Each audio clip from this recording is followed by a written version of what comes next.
अब तो Poclain machine वाले भी लोगों को मारने लगे हैं, वो भी उस पोकलैंड मशीन से जिससे रोड बनती है।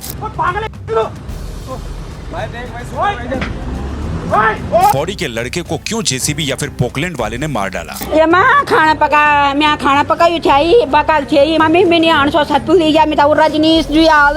बैक टू बैक हत्याओं से क्या डर का माहौल उत्तराखंड में नहीं बन रहा है? केदारनाथ के हेलीकॉप्टर और देहरादून के विक्रम ऑटो क्या एक जैसे हो गए हैं?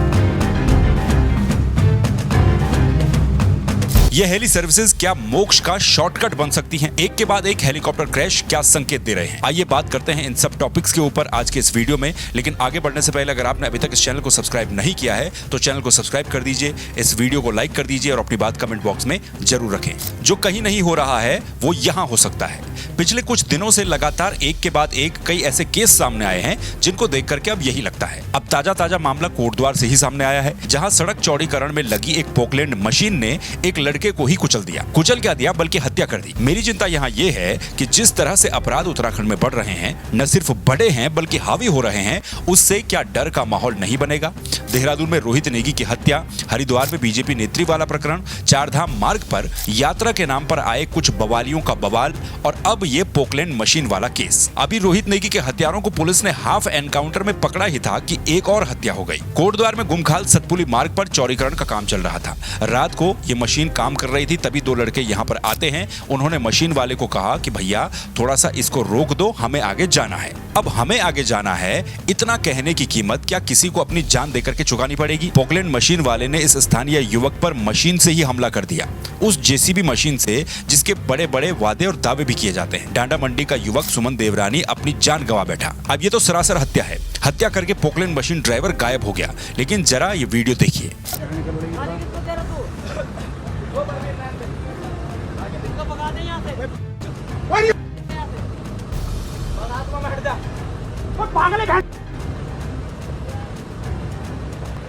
अरे यार उठाओ भाई उसको, भाई देख भाई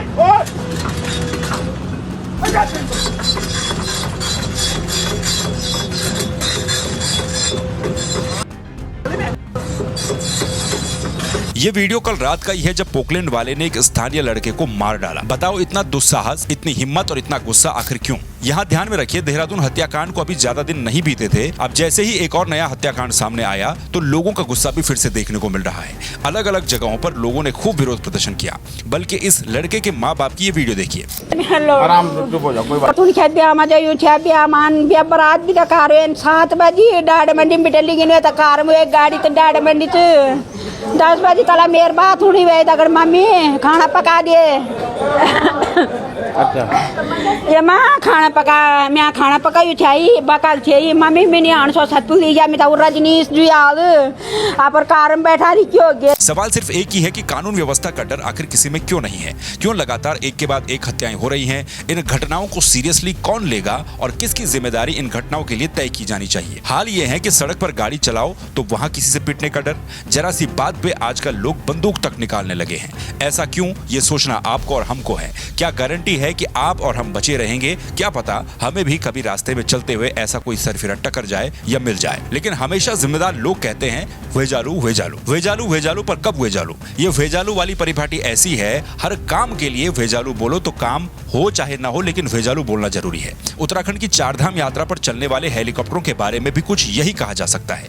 पिछले 1 महीनों में करीब 4 से 5 हेलीकॉप्टर क्रैश की घटनाएं हो चुकी हैं। हालांकि ज्यादातर ऐसी घटनाएं थी जिनमें कोई बड़ा हादसा होते होते टल ही गया। लेकिन हेली क्रैश होना मतलब अगर कोई बड़ा हादसा हो गया तो कई जानें जा सकती हैं।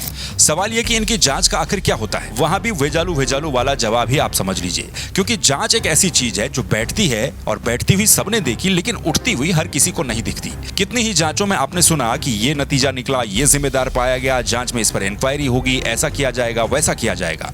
रुद्रप्रयाग में कल ये हेलीकॉप्टर क्रैश हुआ या फिर इमरजेंसी लैंडिंग हुई, समझ से परे है कि क्रैश था या लैंडिंग थी, क्योंकि दूसरे वीडियो में साफ तौर पर यह दिख रहा है कि हेलीकॉप्टर तो टेक ऑफ कर रहा था और टेक ऑफ करते करते ही सीधे नीचे सड़क पर आ गिरा।